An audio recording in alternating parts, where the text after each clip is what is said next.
Asking God for help. A lot of times in our Christian life, we can find it hard to ask for help. Ask other people for help, and even sometimes, if you're anything like me, and this is a crazy way to think, so I don't advise thinking this, but if you're anything like me, going and asking God for help with some things seems a little just insignificant. Seems like your problems aren't significant enough, or you shouldn't bother God with certain things. And that's how I feel sometimes. That's not the way we should feel. The Bible clearly says, casting all your cares upon him, for he careth for you.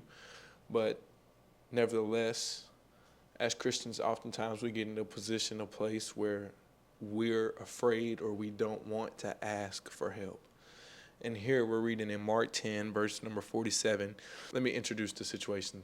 There's a blind man, Bartimaeus, sitting by the highway, begging.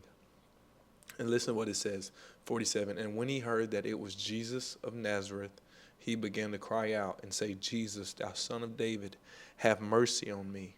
So I know it's hard to ask for help. Sometimes we don't want to admit that we need help. Sometimes it's just scary to be able to ask for help. Sometimes it just feels insignificant to ask God for help. But when you need help bad enough, you'll do anything it takes to get it. And Bartimaeus here, sitting on the wayside or on the highway side, begging, he needed help. Not only did he need help, he wasn't scared to admit that he needed help, and he wanted help. A lot of times we need help and we don't want help. But I'm here to tell you that if you walk this way of life any length of time, you will need help and you will want help. If you want to be better, you're going to want it.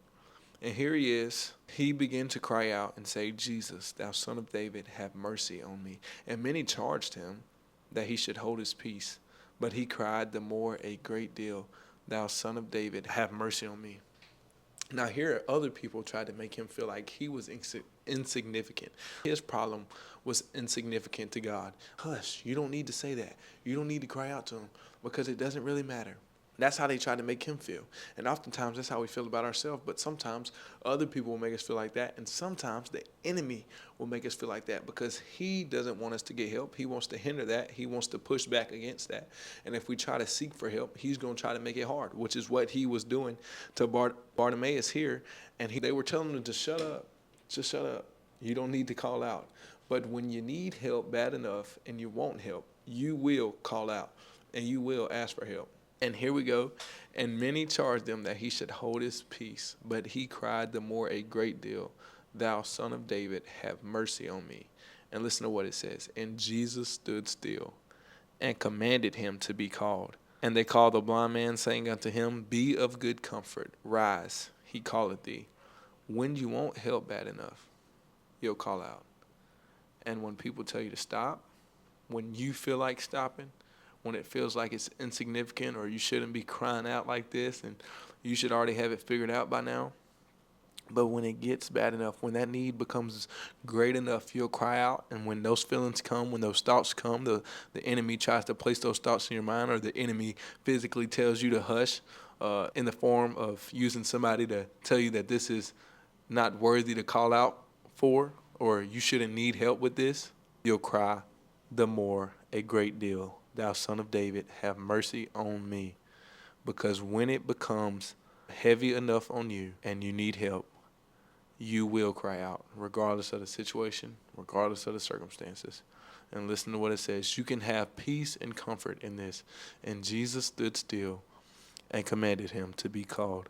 So if you need help, the moral of this lesson, the message, is to cry out for help. If you need help, cry out for help. Do not be ashamed. Do not be afraid. Cry out. And when the doubters come and the naysayers come, cry out the more. So if you enjoyed this video, you like this style of video, thank you so much for watching. Please like and subscribe.